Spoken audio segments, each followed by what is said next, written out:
Au mois de janvier 2025, une mère donne le biberon à son enfant de 26 jours avant de s'endormir avec lui dans son lit. À son réveil, le bambin est retrouvé inanimé pour cause d'asphyxie. Afin de sensibiliser la population à cet enjeu, le rapport du coroner rendu public récemment émet des recommandations pour éviter que le cododo, le fait de dormir avec son enfant, vire au pire cauchemar pour les parents.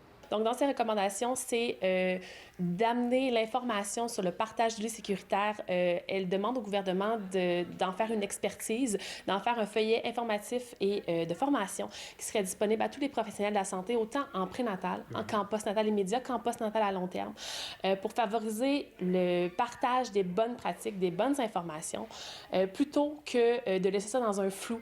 Le cododo, nous, on le recommande dans un contexte où la mère, elle allait. Pourquoi? Bien parce que les hormones que la mère va sécréter, qu'elle va avoir, fait en sorte que ça favorise, dans le fond, la synchronicité du sommeil de la mère et de l'enfant. Ce qui fait en sorte que la mère va se réveiller beaucoup plus facilement. C'est sûr qu'au niveau de l'allaitement du cododo, il y a beaucoup de liens qui sont faits.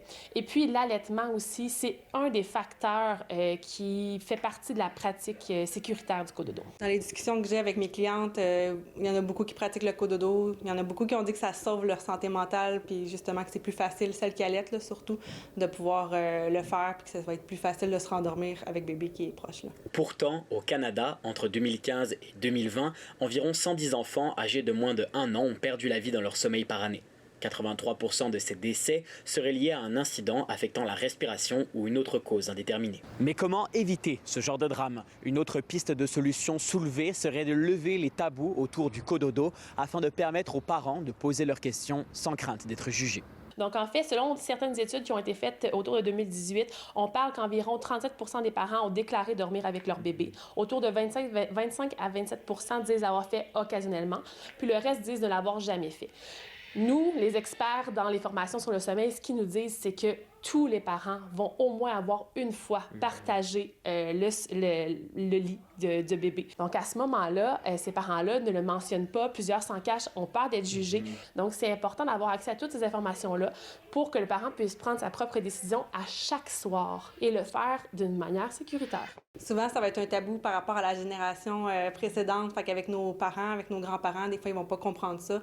Donc, des fois, les mamans veulent se référer à leurs aînés, mais on dirait qu'ils connaissent pas ça. Ils se font un peu juger là-dessus. Pour terminer, le coroner invite également le gouvernement à revoir les informations et les pratiques sécuritaires destinées aux parents afin d'éviter que ce genre de drame ne se reproduise. À Trois-Rivières, Samuel Bideau pour Nouveau Info.